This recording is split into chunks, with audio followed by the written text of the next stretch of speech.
As a man who works with other men on issues of improving as a man, becoming better as a husband and father, and doing that with a foundation of Jesus, of faith, of Christianity, something that comes up pretty often are discussions about these core concepts of masculinity. And today it's Maundy Thursday, which is known as Holy Thursday also. It's a significant day in this Holy Week, moving towards Good Friday and to the celebration of the resurrection of Jesus on Easter Sunday. And by the way, Maundy Thursday, in that Maundy, it comes from the Latin word mandatum, which, and I don't speak Latin, so I don't know the pronunciation there, which means command, and it's in reference to Jesus' commandment to love one another. Now, you might be wondering, what's the connection between Maundy Thursday and masculinity? As is always the case, Jesus sets the example in all things, including what healthy masculinity is, what healthy masculinity sounds like, what it looks like, and how a masculine man is to live and to act. So let's go back in time to the time of Jesus on that Maundy Thursday in the upper room with his disciples. While he was certainly not there to make teaching about masculinity his primary message, his lessons on masculinity come shining through. So here he was, only a short while before his betrayal. Here he was, only a short while before his arrest, his trial, his beatings, and ultimately his crucifixion. He knew that was coming. He knew he did not have much time left with his disciples. He knew this was the last supper that he was going to have with them. And what did he decide to do with this knowledge? Did he pull together some warriors to defend his position? Did he call down angels to fight for him?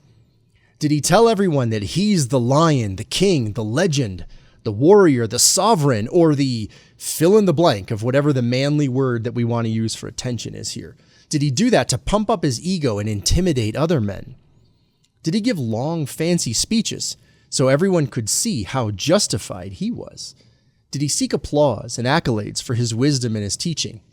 No, he didn't do any of that. He lowered himself, he knelt down, and he washed feet. Jesus Christ, Lord and Savior, humbled himself and displayed a totally new mindset of a masculine man. His actions stunned the disciples. If anything, they should have volunteered to wash his feet, but instead he set a new standard. Jesus came not to be served, but to serve and to give his life as a ransom for many. The humility he showed with the towel and wash basin on Maundy Thursday, it was a hint of the true sacrifice and love that was about to come on the cross. He was washing the feet of men who were going to run. He was washing the feet of men who were going to deny him. He was washing the feet of men who were going to leave him in his hour of need. And he still washed. He still served. He still humbled himself. He showed leadership. He showed humility. He showed power. He showed control. He showed peace. He showed what masculinity looks like. So men, stop looking to the world for your examples of masculinity. Stop looking to the world for your approval. Stop looking to the world for lessons on how to live your life. Instead, look to Jesus. Look to his example. Look to his masculinity.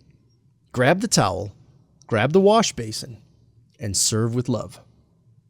And if you like messages like this, head over to significantman.com/intel and sign up for this email series. I write these short messages, usually once a week. I write these messages for guys to read, quickly get through on their busy day, something to think about throughout the rest of the week, and then just get back to life. So if you enjoy this sort of thing, if you like thinking about this sort of thing, head over to significantman.com/intel and go get that free series today. All right, enjoy this Easter.